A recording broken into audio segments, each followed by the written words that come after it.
अस्सलाम वालेकुम क्लास। आवाज़ आ रही है मेरी सबको? वालेकुम सलाम मैम। यस मैम आ रही है। आवाज़ आ रही है मेरी? मैम बहुत कम आ रही है। यस आ मैम। रही है, कम आ रही है।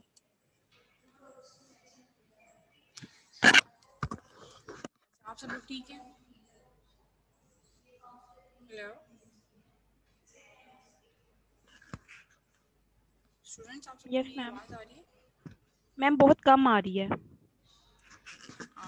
अब आ रही है? अब ठीक आ रही है? यस मैम अब ठीक है। यस अच्छा मैम। जी, कैसे हैं आप सब लोग? ठीक हैं? यस मैम बिल्कुल ठीक, आप सुनाएं। अच्छा जी, अभी हम लोग स्टार्ट करते हैं आज का लेक्चर। लेकिन आप लोगों को पता नहीं सिस्टम में सब कुछ mean to say at a time we have to do a lot of thing. मेरी ईमेल नहीं खुल रही, so just wait for few minutes, I am going to start the lecture ताकि आपके साथ स्लाइड शेयर भी हो जाए। अच्छा, मीन टाइम में अगर किसी को कोई और इशू है, कोई प्रॉब्लम है प्रीवियस लेक्चर से रिलेटेड, तो we can discuss that also. जनाब, लास्ट टाइम क्या किया था हम लोगों ने? We have done the chronic inflammation, ठीक है।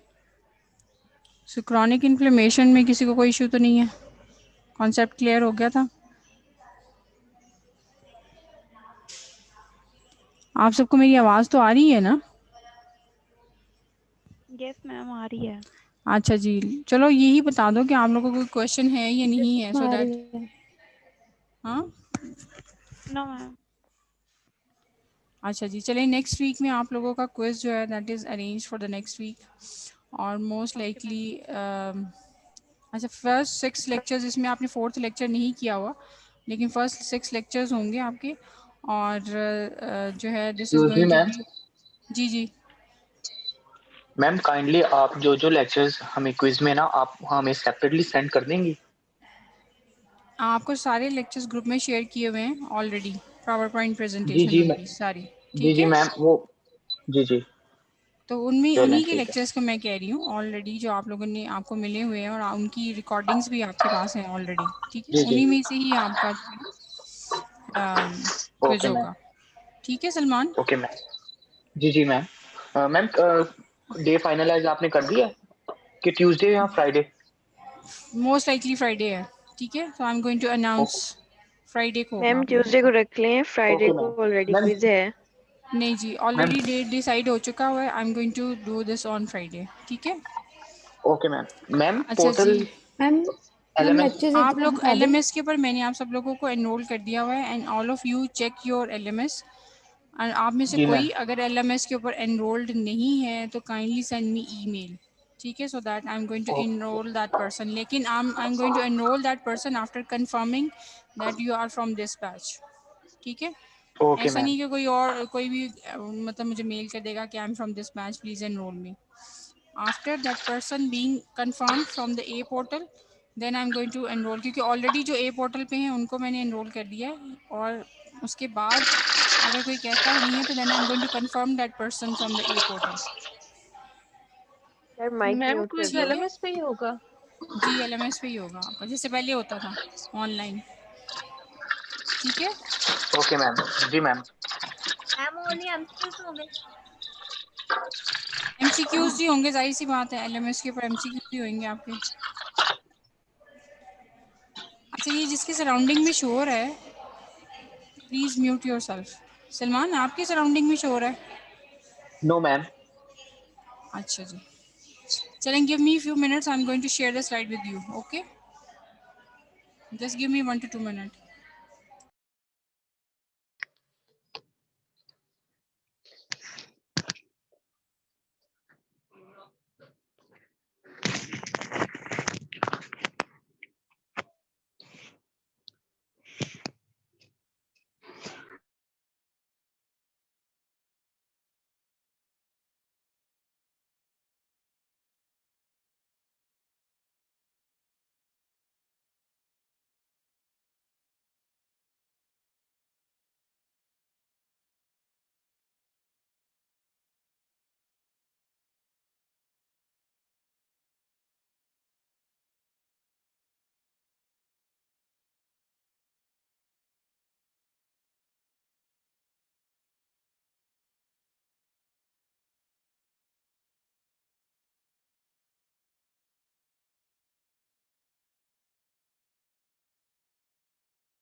जी क्लास, अब आप लोग को स्क्रीन नज़र आ रही है?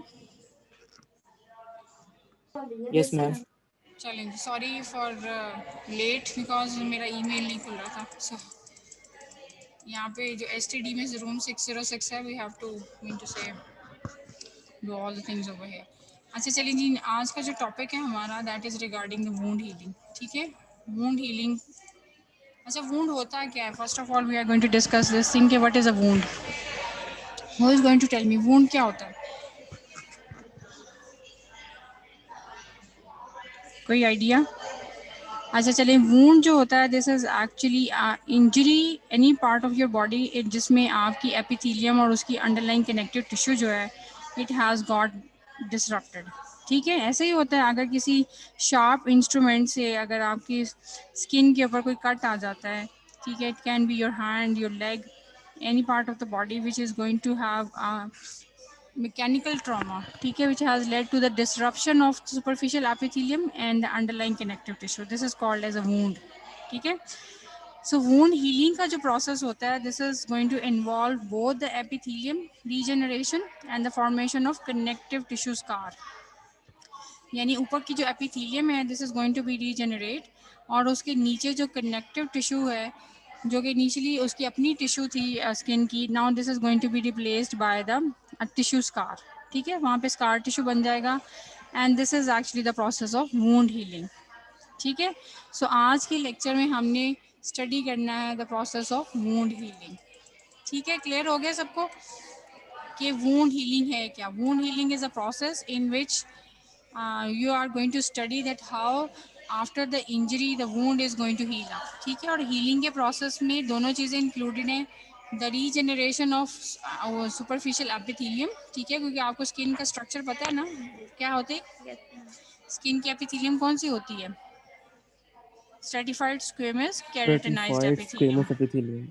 हाँ, that is keratinized। okay, so during the process of wound healing your epithelium is going to regenerate, along with that अगर deep tissue में भी injury हुई है so that is also going to regenerate by the scar tissue। ठीक है, और scar tissue जो होता है उसमें क्या होते हैं, collagen fibers are basically present in your scar tissue। ठीक है, अब हमने वुंड हीलिंग जब स्टडी करनी है तो you should be clear about the two types of wound healing. ठीक है, wound healing by first intention and the wound healing by secondary intention. ठीक है, सो डिपेंडिंग अपॉन के वुंड जो है वो फर्स्ट हीलिंग से हील अप होगा या सेकेंडरी हीलिंग से हील अप होगा, this depends on this thing के वुंड की टाइप क्या है। ठीक है, इधर this is a superficial wound और this is a deep wound. ठीक है, अच्छा, all those wounds which are going to involve I mean to say only the superficial layers of the skin. ठीक है, उसमें जो हीलिंग होगी this is going to be done by the primary intention. ठीक है, और all those wounds which have got the opposed edges very closed with each other, as you can see in this diagram के जो skin के ऊपर wound था that है उसके जो मार्जिन थे that has been approximated by a surgical stitch. ठीक है, स्टिच से हमने उसके मार्जिन को क्या कर दिया, close with each other, we have Yes. Done the closure of the wound. ठीक है, सिमिलरली ये फेस के ऊपर जो वूंड है दैट उसके जो मार्जिन हैं that has been approximated by the study strips. ये जो आपको नज़र आ रही है इसके ऊपर स्ट्रिप्स लगी हुई, they are called as the study strips. ठीक है, तो ये स्टडी स्ट्रिप्स जो हैं they have approximated this wound. ठीक है, अब इस तरह का जो वूंड है that is not the deep wound and the margins of the wound are close with each other and they are the sterile clean wound in which the infection has not occurred. All of these wounds are going to be healed by the process of primary intention।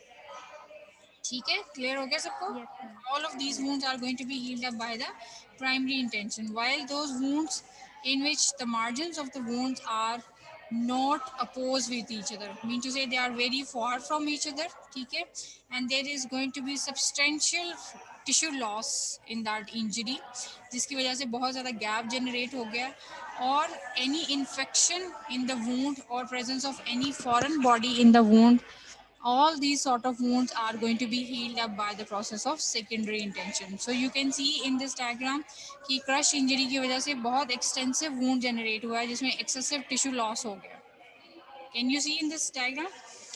Similarly in this diagram you can see कि जो margins हैं wound के they are very far from each other, and in this scenario the tissue loss is going to be extensive.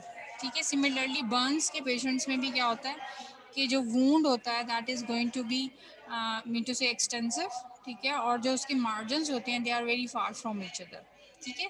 So in these sort of wounds in which the margins of the wound are very far from each other, there is going to be healing by the process of secondary intention, ठीक है. अच्छा, secondary ma'am कुछ intention शोर आ रहा है साथ. इसलिए कि मेरी सराउंडिंग में a lot of people are also taking the class, so this is the reason behind, ठीक है. I can't do for me to say anything for this, इसलिए कि वो सब लोग भी अपनी अपनी अपनी क्लास ले रहे हैं. जाहिर है मल्टीपल लोग हैं, वो ज़ोर ज़ोर से बोल रहे हैं, तो उनका शोर तो आएगा ना. ज़्यादा नॉइजी फील हो रहा है. Yes ma'am, no ma'am. आपकी आवाज नहीं से मैम, ज्यादा आवाज सही आ रही है. नहीं, आपकी वैसे आवाज अच्छा आ चलें जी, रही है। प्लीज़ यू आप फोकस आप- करें अपने, आप फोकस करेंगे then you are not going to be disturb by that. Okay चलें जी. Now I have told you कि जो वूंड्स हैं जिनमें margins are very far from each other, जिसमें टिश्यू लॉस एक्सटेंसिव है और जिसमें जो है वूंड में या इन्फेक्शन हो गया है, all of these wounds are going to be healed by the process of secondary intention. ठीक है, क्लियर हो गया सबको. अब डिफरेंस क्या है between the healing by primary intention and the healing by secondary intention. ठीक है, you can see over here कि यहाँ पे वूंड जो था वो सुपरफिशियल है, यहाँ पे वूंड जो है वो डीप है. ठीक है, मार्जिन्स बहुत अवे हैं, इसमें मार्जिन्स क्या थे, क्लोज है विद ईच अदर. ठीक है, as a result of which जब हीलिंग का प्रोसेस होगा और जो फाइब्रस टिश्यू बनेगा, this is going to be more in secondary healing as compare to the primary healing. ऐसा ही होगा. यहाँ पे जो Yes. स्कार बनेगा, this is going to be small and in this injury the scar tissue is going to be much more. ठीक है जी. So this is one of the differences between the primary healing and the secondary healing. ठीक है, दूसरा क्या difference है कि after this wound is going to be healed by the process of secondary intention. ठीक है, यहाँ पे जो scar tissue होगा, this is going to be much more in amount and the scar is going to later on contract to bring the margin of this wound close with each other. ठीक है, वो जो scar tissue बना है वो क्या करेगा कि वो contract करेगा later on to bring the margin of this wound close with each other. ठीक है, this is called as wound contracture. क्या कहते हैं हम उसको, wound contracture कहते हैं उसको. ठीक है जी. And this wound contracture is going to be a difference between the healing by primary intention and the secondary intention. ठीक है जी, secondary intention में wound contraction होगी, primary healing में wound contraction नहीं होगी. ठीक है. अच्छा, जब हमने इन्फ्लेमेशन पढ़ी थी, क्यूट इन्फ्लेमेशन, तो उसमें आपको याद है मैंने आपको डायग्राम दिखाई थी जिसमें स्किन जो थी उसमें एक इंजरी की वजह से the later on the bacteria has entered into that area which led to the stimulation of acute inflammation. ठीक है, सिमिलरली जब भी बॉडी में किसी भी पार्ट के अंदर स्किन की इंजरी होगी या यहाँ पे ट्रॉमा क्रिएट होगा, the healing is going to be done by the process of inflammation. Your acute inflammation is going to start it up and this is going to be involved in the process of your wound healing. ठीक है, तो wound healing के क्या events होंगे, they are going to be the same events which you have already done in the lecture of your acute inflammation. ठीक है, सबसे पहले जब भी wound किसी एरिया में बॉडी में जनरेट होगा इंजरी की वजह से, सबसे पहले क्या होता है, वहाँ पे ब्लड क्लॉट बनता है. ठीक है, why the blood clot is going to be formed in that area, because after the injury वहाँ पे जो blood vessels present थी trauma की वजह से they have started to bleed. ठीक है, later on जो है आपका clotting system है body का, it is going to come into action and this is going to lead to the formation of a blood clot in that area. ठीक है, blood clot बनेगा और ये जो blood clot है this is going to lead to the stoppage of you can say bleeding from that area. ठीक है जी. अब ये जो ब्लड क्लॉट बनता है इसमें आपका इंट्रिंसिक और एक्सट्रिंसिक पाथवे इन्वॉल्व होता है. इनिशियली प्लेटलेट प्लग बनता है, फिर लेटर ऑन जो है उसमें आगे आपका जो क्लॉटिंग सिस्टम एक्टिवेट होता है, फिब्रिन मैश बनता है और उसमें रेड सेल्स आके जो इंटेंगल हो जाते हैं, they lead to the formation of a definitive blood clot which stops the bleeding from the wound. ठीक है, इमीडिएटली आपका क्लॉटिंग सिस्टम एक्टिवेट होता है और वूंड के अंदर जो है ब्लड क्लॉट बन जाता है. ठीक है, अब ये जो इंजरी है, now this has led to the stimulation of a process of acute inflammation in that area. ठीक है, आप एक्यूट इन्फ्लेमेशन के steps they are going to be the same which you have done previously, कि सबसे पहले क्या होता है, there is going to be the process of vasodilation, ठीक है, इंक्रीज ब्लड फ्लो हो जाएगा उस एरिया के अंदर। Later on the vessels are going to become leaky, इसकी Permeable. वजह से वहाँ पे जो है इनिशियली ट्रांसुडेट बनेगा और later on it is going to be change into the exudate, ठीक है। और जब एक्सुडेट बनेगा तो neutrophils are going to come into that area. So 24 hours के अंदर न्यूट्रोफिल्स जो हैं they have reached in that area. So what the neutrophils are going to do in that area? So initially क्या हुआ था, blood clot has been formed because after the injury your clotting profile has become activated, and this clotting profile has now led to the formation of a proper clot in that area which is going to later on stop the bleeding from that area, ठीक है। अच्छा, बाद में क्या होता है, ये जो क्लॉट है उसकी एक्सटर्नल सरफेस जो होती है वो डिहाइड्रेट हो जाती है, वो ड्राई हो जाती है, and this led to the formation of scab in that area. ये आप सबने ऑब्जर्व किया हुआ ना, लेटर ऑन उसके ऊपर एक थिक सा क्रस्ट सा बन जाता है which is actually the scab, ठीक है। सो इनिशियली ब्लड क्लॉट बनता है और लेटर ऑन उसकी एक्सटर्नल सरफेस ड्राई हो जाती है and it is going to be change into the scab, ठीक है। अब स्कैब का पर्पस क्या होता है, the purpose of the scab behind is to protect the wound from the outside bacteria, ठीक है। अब एनवायरनमेंट में तो इतने बैक्टीरिया प्रेजेंट है, अब स्कैब क्या करता है, does not allow the entry of different bacteria to enter into the wound, so it is sort of protection, it's giving the protection to the wound, ठीक है। अब विद इन 24 आवर्स क्या हो गया कि neutrophil have appeared in that area of injury, ठीक है। और न्यूट्रोफिल्स वहाँ पे आके क्या करेंगे, they are going to release the proteolytic enzymes that are going to clean out the debris and any invading bacteria if it has entered into the wound, ठीक है। तो न्यूट्रोफिल्स वहाँ पे आके अपना प्रोटियोलिटिक एंजाइम रिलीज करके वहाँ पे जो डेब्रीज या बैक्टीरिया हैं उनको डिस्ट्रॉय कर देंगे, ठीक है। This is what you have read in your acute inflammation also. So initially जो सेल्स वहाँ पे अपेयर होंगे they are going to be your neutrophils, और न्यूट्रोफिल्स जब अपेयर होंगे वहाँ पे लोकलाइज और क्या साइंस अपेयर होंगे वुंड हीलिंग में, the area is going to become red, painful and swollen, ठीक है। उसकी रीजन बिहाइंड क्या है, यू ऑलरेडी नो दैट, ठीक है। लेटर ऑन कौन से सेल्स अपेयर होते हैं, मैक्रोफेजेस, ठीक है। So after 72 hours the macrophages are going to come into that area, ठीक है। और मैक्रोफेज के दो इंपॉर्टेंट फंक्शन होते हैं जो सबको पता है, one of the function of the macrophage is to remove the dead necrotic tissue and dead neutrophils from that area, ठीक है। and the second function is going to be that it starts the process of wound healing, ठीक है। और wound healing का जो process start होता है, this is going to be done by the growth of the fibroblast और new blood vessels. ये बात भी आपको ऑलरेडी पता है कि फाइब्रोब्लास्ट ग्रो करना शुरू कर देते हैं जब हीलिंग स्टिमुलेट होती है और नई ब्लड वेसल्स बनना शुरू हो जाती हैं, ठीक है। And because of the growth of the fibroblast and the blood vessels a new tissue which has been generated in that area, this is called as granulation tissue. So if you see in this diagram, most of you have experienced कि जब भी body में कहीं पे wound बनता है, once the process of healing is going to be started, a pinkish tissue is going to appear in that area. So आप लोगों का जनरल कॉन्सेप्ट ये होता है कि जी आप वूंड की हीलिंग स्टार्ट हो गई है because the red tissue has appeared in the wound, ठीक है। This red tissue which has appeared in the wound is called as the granulation tissue, but it is called granulation tissue, ठीक है। अब ये जो ग्रैनुलेशन टिश्यू है, this is the hallmark of a tissue repair, this is going to show के tissue repair जो है अब स्टार्ट होगी है आफ्टर द इंजरी, ठीक है। उसमें इन्फ्लेमेशन शुरू हो गई थी, अब इन्फ्लेमेशन के प्रोसेस के बाद हीलिंग शुरू हो गई है, ठीक है। अब ये जो ग्रैनुलेशन टिश्यू है, this is going to be appear because of the proliferation of the fibroblasts and the new vessels have grown in that area, ठीक है। और हमने इसको ग्रैनुलेशन का नाम क्यों दिया है, because of its appearance, pink soft granular appearance की वजह से we have given it the name of granulation tissue, ठीक है। और जो अंडर माइक्रोस्कोप हिस्टोलॉजिकल फीचर होता है ग्रैनुलेशन टिश्यू का, वो क्या होता है, angiogenesis means that proliferation of new blood vessels as well as the proliferation of fibroblasts. So these are the two things which are going to be present in a granulation tissue. ये दो component हैं जो granulation tissue में present होंगे कि नई blood vessels grow करेंगे, fibroblasts grow करें वहाँ पे, ठीक है। Along with that कुछ edema भी present है और कुछ inflammatory cells भी present है वहाँ पे, ठीक है। So they are going to make the granulation tissue in that area. ठीक है जी.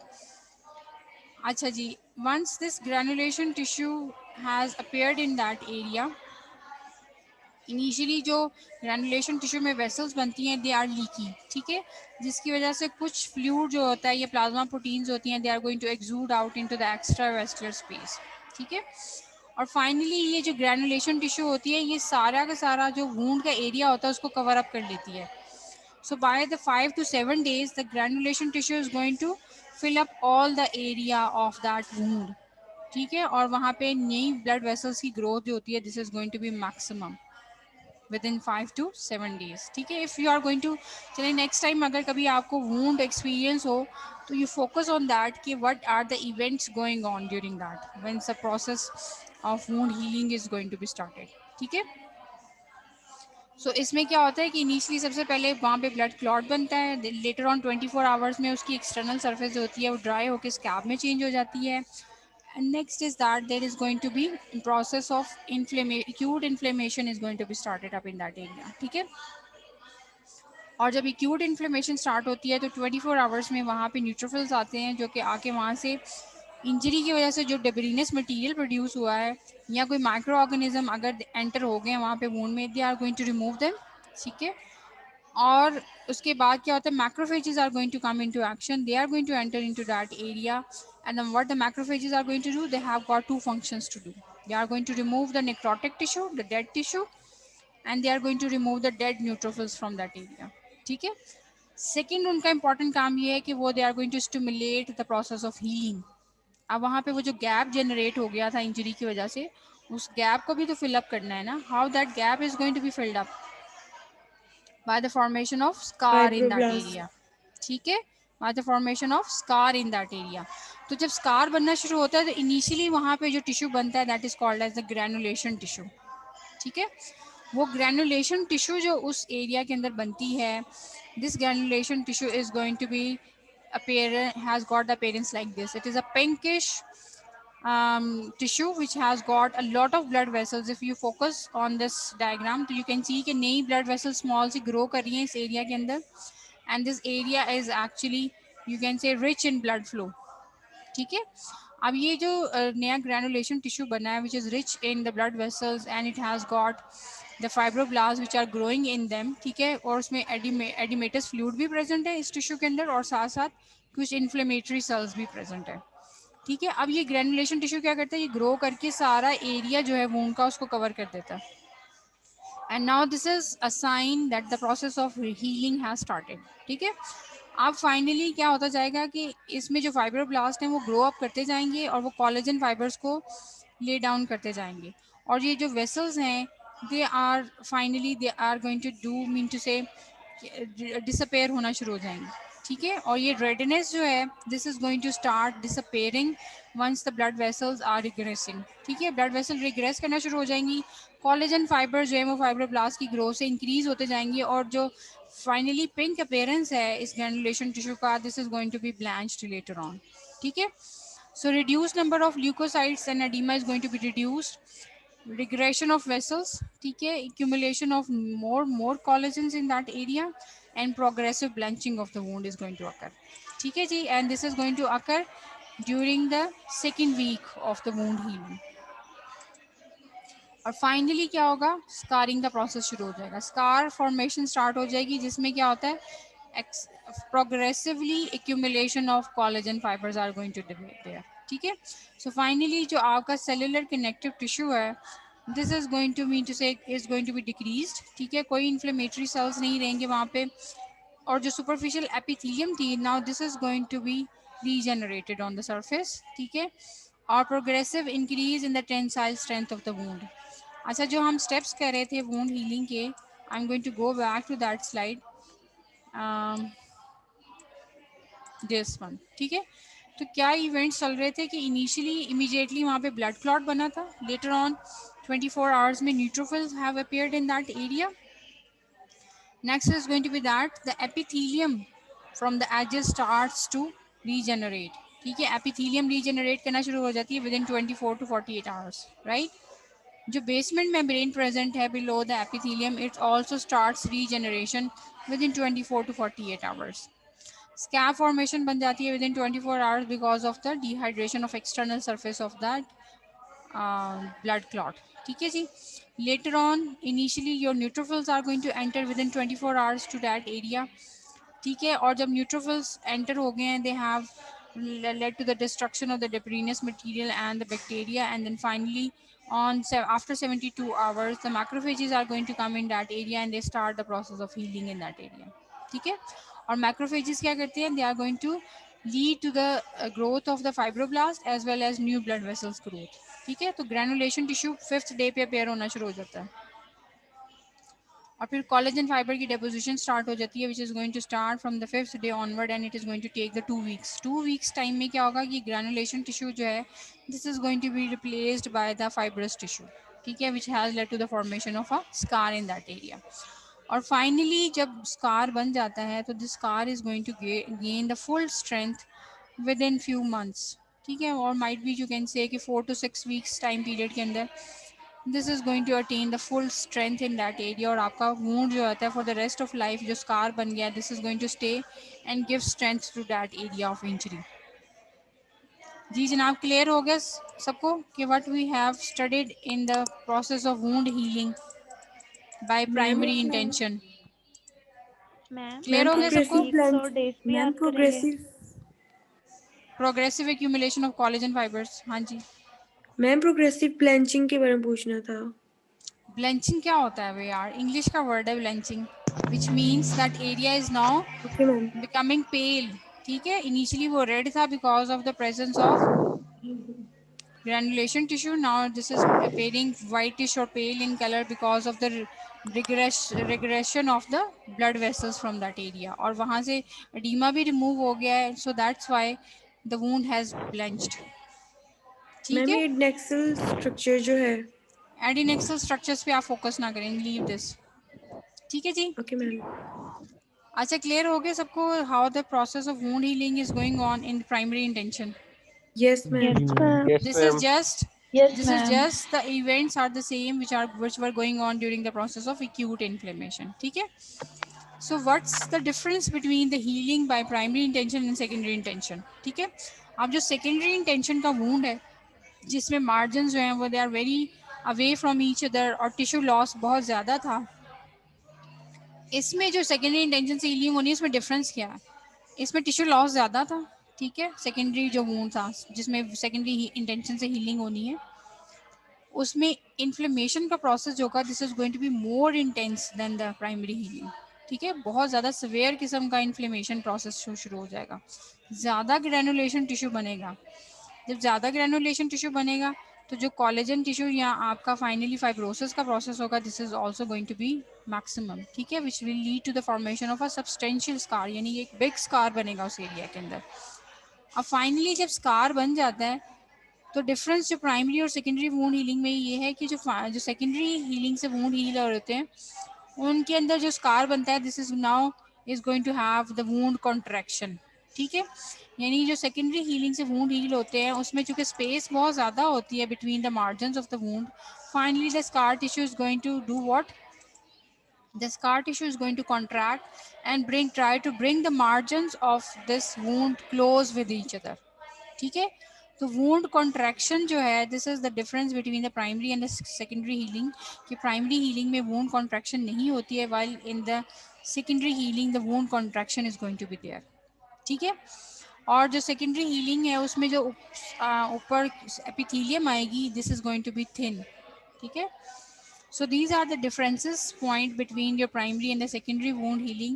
कि secondary wound healing में inflammation का process बहुत intense होगा, granulation tissue ज़्यादा बनेगा, fibrotic tissue ज़्यादा बनेगा, excess amount में scar बनेगा, and finally that scar when it is going to be formed this is going to have a wound contraction। ठीक है, और wound contraction के बाद जो है दिस इज़ इसीलिए क्या होता है कि जो जिनके वूंड बिग एरिया को कवर कर रहे होते हैं we have to do the transplant, skin transplant उनके ऊपर जो है वो करना पड़ता है कि we have to take out the epidermis from other और the skin tissue from the other parts of the body of that same person, and then we are going to implant it on that area of the wound. ठीक है, so that वो जो आपका mean to से later on बहुत ज़्यादा granulation tissue बन रहा है या और जिसकी वजह से बाद में लेटर ऑन बहुत एक्सेस अमाउंट में स्कार टिश्यू बन रहा है वो कम हो, और जब वूंड कॉन्ट्रैक्शन होती है so this is going to create a disfigurement in that person. ठीक है, so if you are going to find out कि if you are going to find out in this diagram कि after burn in the forearm you can see extensive burn था, later on जब वहाँ पे healing का process start हुआ बहुत ज़्यादा scar tissue बना, और उस scar tissue में जब wound contraction हुई तो this has led to the formation of a deformity. तो उसमें क्या हुआ, that person has got the bending of the wrist joint. नज़र आ रहा है आप लोगों को? Yes, ma'am.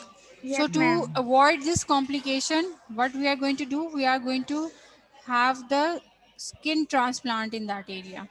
ठीक है, graft, skin का graft लगा देते हैं. We take the skin from another portion of that person and graft this on this area of wound, जो कि big wound है, so that आपका scar tissue कम बने और later on जो wound contraction की वजह से deformity generate होनी है that should be the less. ठीक है, so have you ever seen a person who has got the burn in the larger area of the skin, फिर later on जब healing होती है तो healing के बाद वो area कितना disfigured नज़र आता है, जैसे उसके ऊपर जो है that area has been you can say like कि उस area को जैसे बहुत ज़्यादा strength से खींचा हुआ है उस area को, that appears very awkward area. देखा है कभी आप लोगों ने? Yes, ma'am. फेस पे भी ठीक बहुत है, ज्यादा होता है. हाँ फेस पे अगर सपोज हुआ है बर्न या कहीं किसी पार्ट ऑफ बॉडी पे बर्न हुआ है जिसने डीपर टिश्यूज को इन्वॉल्व किया और वूंड बहुत लार्ज था, तो लेटर ऑन जो स्कार बनेगा वो ज़्यादा होगा, और फिर जब वो कॉन्ट्रैक्ट करेगा तो this is going to bring the disfigurement in that area. ठीक है जी, क्लियर हो गया कि what is the process of primary and secondary wound healing, और Yes, सेकेंडरी ma'am. और प्राइमरी वूंड हीलिंग में डिफरेंस क्या है? Is it clear to all of you? Yes, ma'am. ये डिफरेंस क्या है between the primary and secondary wound healing? ठीक है, so which one is going to be the more bad? Secondary. Secondary. ठीक है, सो इसीलिए जिन पेशेंट्स में एक्सटेंसिव बर्न्स होते हैं या एक्सटेंसिव ट्रॉमा की वजह से इंजरी होती है, they are going to have the bad scars as compare to those patients who are going to have the wound healing by primary intention. ठीक है, इसीलिए सर्जरी में जब भी सर्जन कोई सर्जरी करता है तो लेटर ऑन वो क्या करता है, स्किन को सूचर से आपस में ज्वाइन कर देता है. ठीक है, so when the margins are going to be approximated after the surgery, this is going to create less space in that margins of the wound, and the wound is going to be healed by the process of primary intention. ठीक है, so उससे जो scar बनेगा this is going to be a better scar as compared to a bad scar. ठीक है, तो इसीलिए कहते हैं ना कि अगर किसी पार्ट ऑफ बॉडी में अगर आपको लग रहा है कि वो वूंड जो है this is a big wound या डीप वूंड है, तो उसको स्टिच करा लेना चाहिए rather than leaving it apart, क्योंकि फिर लेटर ऑन जो स्कार बनेगा this is going to be the bad one. ठीक है जी, now we are going to do कि जी what are the complications of wound healing. यानी अभी जो हमने वूंड हीलिंग का प्रोसेस किया है स्किन के ऊपर जो वूंड्स हैं, बेसिकली ये हम स्किन के वूंड्स की बात कर रहे हैं, not the wounds in mean to say और the injury in the deeper tissues of the body. यानी अगर आप कहें कि अगर किसी की लिवर में इंजरी होगी है या किसी के इंटेस्टाइन में, तो उसमें भी हीलिंग ऐसी होगी. We are just studying the healing process in your skin area, जिसमें आपकी Epidermis. एपिथेलियम इन्वॉल्व है और deeper tissue subcutaneous tissue involve है. ठीक है जी, now we are going to do the complications of cutaneous wound healing. यानी ये जो स्किन के wounds हैं उनकी healing की complications क्या क्या हो सकती हैं. ठीक है, so complications can arise because of the deficient scar formation. यानी अगर adequate scar tissue नहीं बना तो this can complicate the wound healing. ठीक है, अच्छा जी, please mute yourself whoever is there. Amina, please mute yourself. अच्छा जी, एक एबनॉर्मेलिटी क्या है कि अगर स्कार टिश्यू जो है वो एडिक्वेट नहीं बना तो जो वूंड हीलिंग है this is going to be abnormal. ठीक है, दूसरी कॉम्प्लिकेशन क्या हो सकती है कि कि एक्सेस कंपोनेंट्स बन गए हैं स्कार टिश्यू की हीलिंग के, ठीक है। अच्छा, कैन एनीवन टेल मी कि how much time is left? Ma'am 20 minute. Ma'am 20 25 minutes minutes left. Approximately 25 minutes हो हैं गए। अभी, okay. Then at the end we have to take the attendance, so that's why I'm asking you. Okay जी। अच्छा जी, अगर बहुत ज़्यादा access amount में ये कंपोनेंट्स बन गए हैं तो this is going to be a dangerous thing, ठीक है। This is going to create some complication. और एक और क्या है इसका ड्रॉबैक है या एबनॉर्मेलिटी है, कॉन्ट्रैक्चर्स की फॉर्मेशन। जब भी मैंने आपको बताया कि लेटर ऑन जब वूंड कॉन्ट्रैक्ट करता है, so this is going to lead to the deformities in some areas of the body, ठीक है। So these are the complications of your wound healing, ठीक है। अच्छा, डेफिशिएंट स्कार फॉर्मेशन में क्या होगा? When the inadequate formation of granulation tissue is going to be there is going to be formation of less amount of scar in that area, as a result of which that area is not that much strong, ठीक है, to keep the margins of the tissue close with each other, ठीक है। तो वो इतना ज़्यादा strong area नहीं होगा, as a result of which the wound can have rupture, ठीक है। और जिसको हम बोलते हैं dehiscence of the wound, wound dehiscence हो गई है, ठीक है। या हम कह सकते हैं अगर ओवरलाइंग एपिथेलियम एडिक्वेटली जनरेट नहीं होती है, so then we are going to say that the wound is going to have ulceration, ठीक है। क्लियर हो गया आप लोगों को यस मैम। कि डेहिसेंस क्या है और जी मैम। अल्सरेशन क्या है, ठीक है। डेहिसेंस क्या होती है कि जब एडिक्वेट मैम अमाउंट में आपका मैम एक दफा वूंड जो फिर है, रिपीट कर दो। I am telling you, please listen. Dehiscence क्या होती है कि when the granulation tissue is not adequate and the scar with later on the fibrous tissue which has formed in that area is not adequate, as a result of which the strength of the wound is going to be bad, ठीक है। For example, if a person has got the abdominal surgery, ठीक है। अब abdominal surgery में जाहिर है जो उसका स्कार था या और यू कैन से वूंड था जिसको लेटर ऑन सर्जन ने स्टिच कर दिया, उस वूंड के अंदर इन्फेक्शन हो गया, ठीक है। अब उस इन्फेक्शन की वजह से क्या होगा, जो उस पेशेंट के जो ग्रैनुलेशन टिश्यू बना था वूंड के अंदर और जो later on you can say healing का प्रोसेस होना था, दैट वाज नॉट एडिक्वेट। और you can say the example like this कि पेशेंट का अपना न्यूट्रिशनल स्टेटस बहुत बैड था, पेशेंट की को एनीमिया था, ठीक है, जिसकी वजह से वूंड हीलिंग प्रॉपर नहीं हो रही थी, ठीक है। उसमें ग्रैनुलेशन टिश्यू अच्छा नहीं बना, उसमें लेटर ऑन स्कार टिश्यू नहीं अच्छा बना, तो वूंड जो था वो वीक था, ठीक है। That scar tissue was week.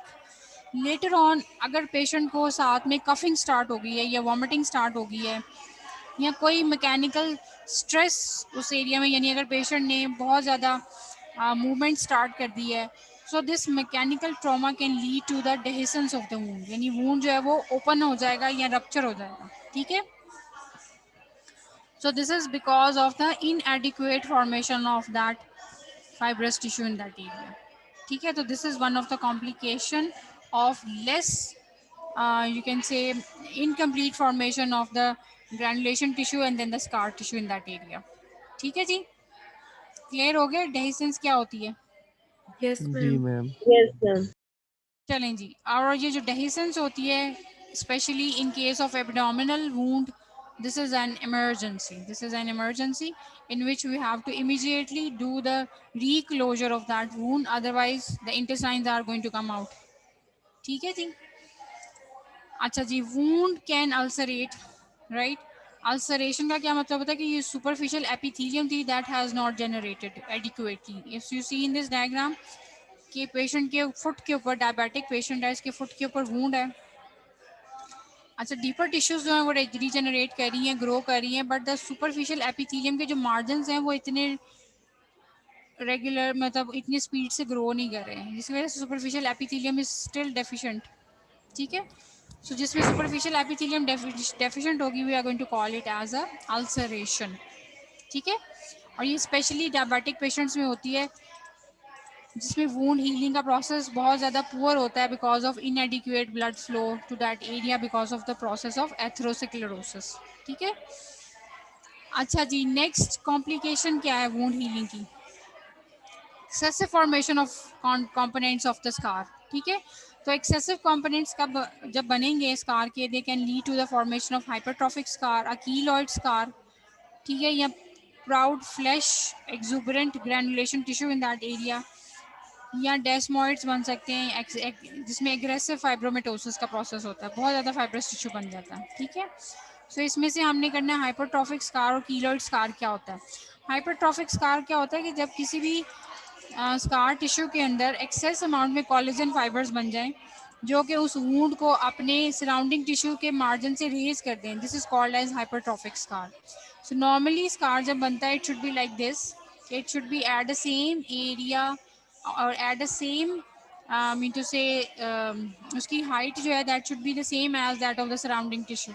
ठीक है, लेकिन जब एक्सेस अमाउंट में कोलेजन फाइबर्स आ जाते हैं तो जो स्कार टिश्यू बनता है this is a bit, you can see at a bit height than the surrounding tissue। ठीक है, यानी वो थोड़ा सा prominent होगा।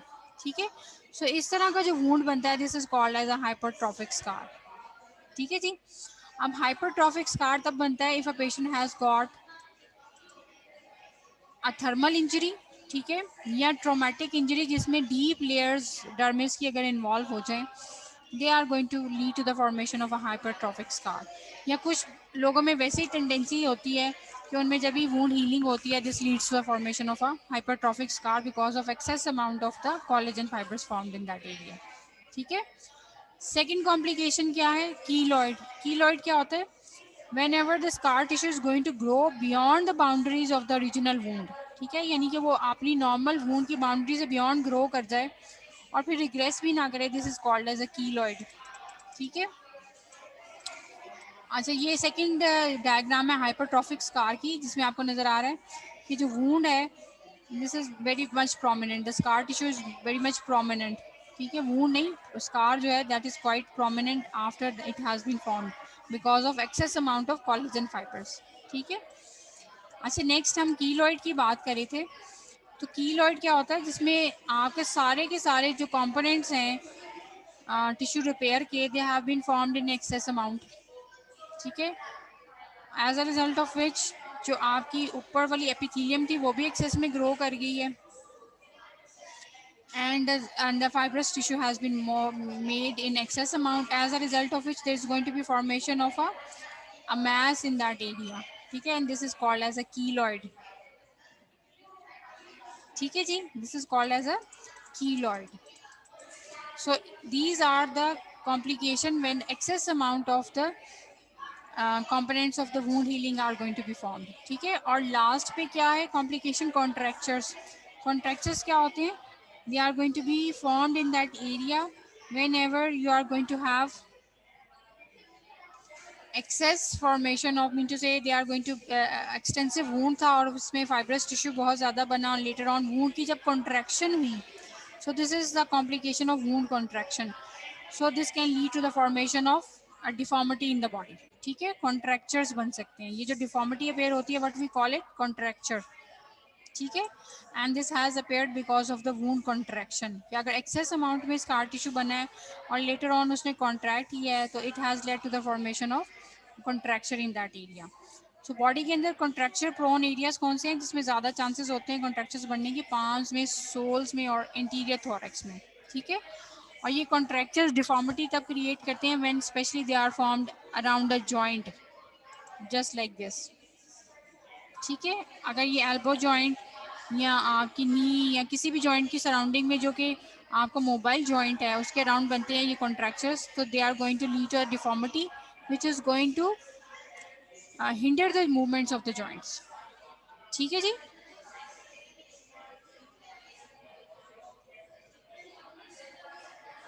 क्लियर हो गया सबको ये कॉम्प्लिकेशंस?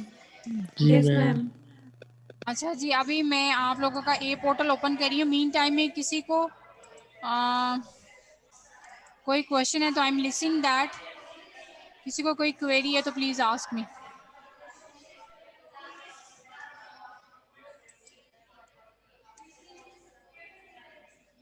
No ma'am.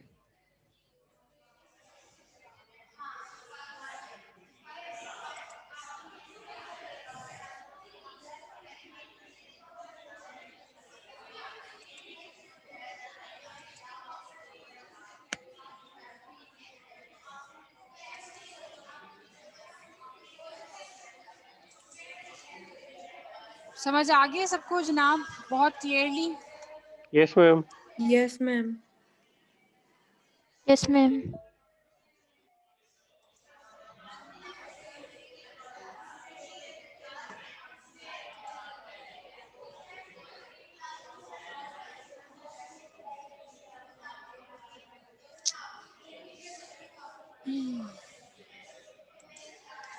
चलिए, अभी तक आप लोगों को जो है पैथोलॉजी जो है, इज इट इंटरेस्टिंग और not? Yes ma'am. Ma'am boring है। बोरिंग? मैम मैम मुश्किल मैम बहुत बहुत इंटरेस्टिंग है। है। इंटरेस्टिंग है। क्या बोरिंग है जनाब इसमें? नहीं, मैम इंटरेस्टिंग तो है लेकिन मुश्किल इंटरेस्टिंग है। बहुत है मैम। हम्म?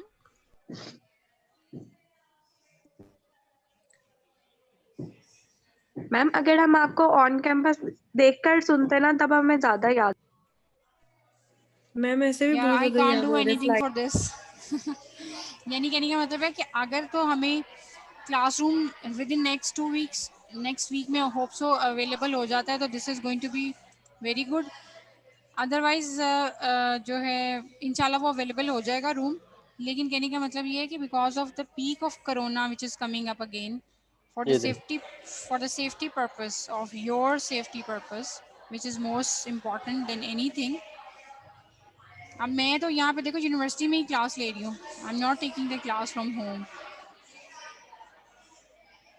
ठीक है,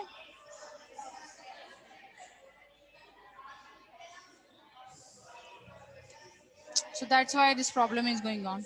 मैम जी, आई विश कि कैंपस पे ही क्लास हो।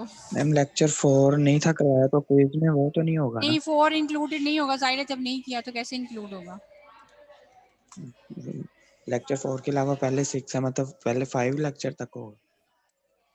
जी 5 लेक्चर होंगे ना मतलब क्विज में? हाँ जी बिल्कुल। अच्छा, अब यहाँ पे ये पोर्टल नहीं खुल रहा।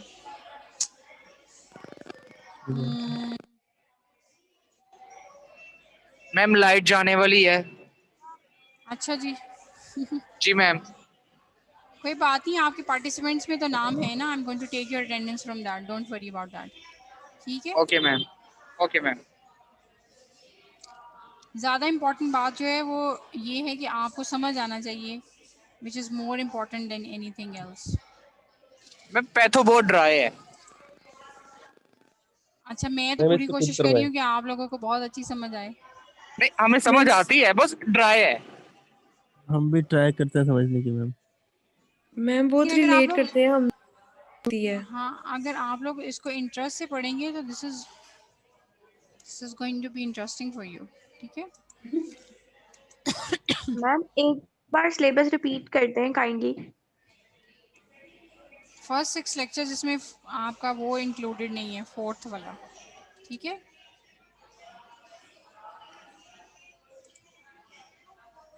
Excuse me. अच्छा, आप इसमें कुछ हेल्प आउट कर सकते हैं?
चलें जनाब, I am going to take your attendance, ठीक है, और आप लोगों ने क्विकली अपनी अटेंडेंस लगवानी है, ठीक है।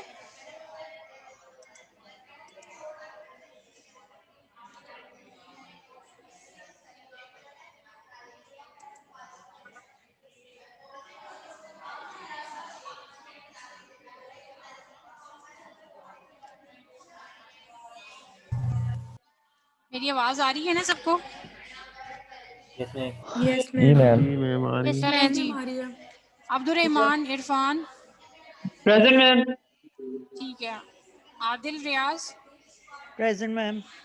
ठीक है। आपने किसी दूसरे की प्रॉक्सी नहीं लगवानी। I am going to confirm this with from the participants. Alishba Ahmed, Amina Javed, Aneeka Chaudhry, present ma'am. ठीक है। Aqsa Amjad, present ma'am. अक्सा लियाकत, आई है। Areeba Javed, present ma'am. Areej ma'am Asghar, present. Okay, Areej Asghar, ma'am Areej Asghar present है, right, okay. Arsalan Mansha, Asfa Wajahat, present ma'am. Okay. Athar Iqbal, present ma'am. Right. Ayesha Anjum, Ayesha Maqsood, Ayesha Mujeeb, Binish Fatima, present ma'am. Okay. Burhan Azizi, Burhan, okay. Iman Naeem, Farah Khalid, present ma'am. Right. Farhad Hasan, present ma'am. Fatima Kausar, present ma'am. Fatima Qasim, present. Fiza Ali Naqvi, present. Fiza Asghar, Furqan Majeed, Ghalib Khan, Ghulam Abbas, Hadiya Asad, present ma'am. Ma'am Ghulam present. Abbas present, okay. Hadiya Asad, ma'am वाली। गालिब खान, अच्छा। Excuse me ma'am. Yes ma'am. Hadiya Asad, yes ma'am. Hadiya Asad पूछ रही मैं, Hadiya Asad, okay. Hafiz Hasnain, present ma'am. Okay. Hafiz Noman, present ma'am. Hafiz Yousuf है। Okay. Hajra Zafar, present ma'am. Hani Arif, present ma'am. Haroon Ahmed, okay. Hina Tahir, present ma'am. Hira Tabeer, present ma'am. Debiya Sarwar, present ma'am. Right. Huma,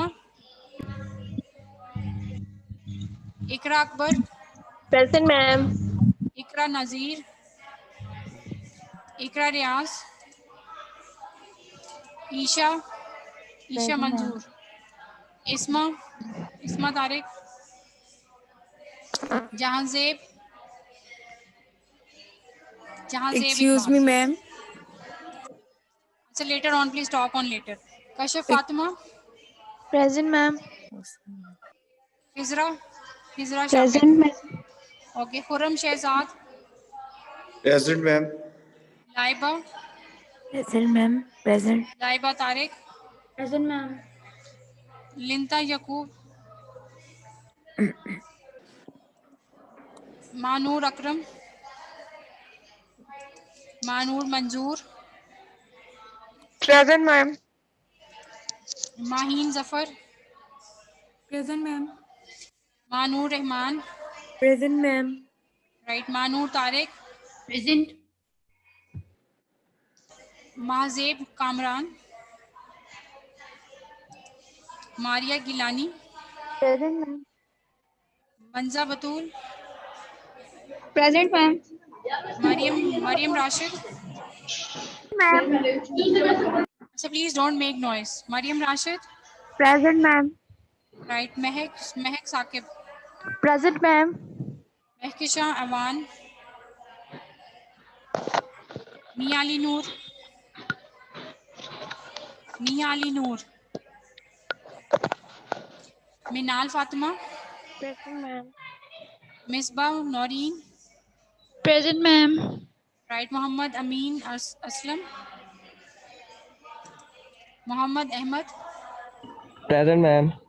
Mohammad Ehsan, Mohammad Noman, Yes, ma'am. Okay, Mohammad Usama, Yes, ma'am. Okay, Muqeetul Mubarak, Yes, ma'am. Naveel Kanwar, Present, ma'am. Naveel Naveel Karam, Kanwar. Okay, Nimra, Naureen Amin, okay, Razia Naeem, present. Rabia Liaquat, Present, ma'am. Okay, No, Rabia Niaz, present मैंने बोला है. Ma'am okay जी, message का present का disconnect हो गया था। Please be quiet, okay, Rana Danish Mukhtar, Rida Zainab, Rimsha, Rimsha Sanaullah, Present, ma'am. Salman, okay, Salman Rashid, Sanila Ghaffar, Salman Rashid present ma'am. Okay जी, Savera Farooq, Present, ma'am. Shanazar Mumtaz, present ma'am. Okay, Sidra Babar, Sidra Zaman, yes ma'am. Okay, Savera Anjum, Saeeda present ma'am. Zukhruf, Present, Masoom ma'am. Batool, Tanzeel Fatima, Tanzeel Fatima, ma'am Savera Anjum present है। ओके ठीक है, तरूज तुराग, Present, ma'am. हसीन बिन Mansoor, Tamina Saleem, present. Okay, Usama sorry, Usama Rafiq, present ma'am. Okay, Zahra, Present. Zainab Shahid, Present, ma'am. And Junaira, Present, ma'am. Ma'am Savera Anjum present है। Sorry, Ma'am, wait. Amina Savera Javed, ma'am. Savera की already मैं present, Savera Anjum, yes ma'am. Ma'am Ma'am, present. Amina Javed. अच्छा उस वक्त आप excuse me, कहाँ थी मैं आमिना जब अक्सर आपकी याकूत प्रेजेंट। मैम आपको आवाज नहीं आई, आपने दोबारा कनेक्ट किया तो प्लीज आमिना अब जावेद, आवाज. Okay, ma'am Huma also. Huma, ma'am Aqsa Yaqoot Yes. Present, net issue आ रहा था पहले मेरा। Aqsa Liaquat, okay, Huma, ma'am ma'am Ayesha next मुझे. प्रेजेंट। अब आप लोग प्रॉक्सी लगवा रहे हैं, I am not going to mark, ठीक है, Yes, ma'am. Ma'am Proxy Ayesha लगवाइए। मैम मुझे. Now I am going to save the changes, क्योंकि जिसने पहले अपने टाइम पे नहीं बोली, it means that person is not attentive, ठीक है, क्या चलिए जी, आज का लेक्चर क्लियर है सबको, किसी को कोई इशू तो नहीं है, then I am going to end the lecture, No, ma'am, कोई इशू नहीं है। No Thank ma'am. you. चलें जी, thank you so much. Okay ma'am.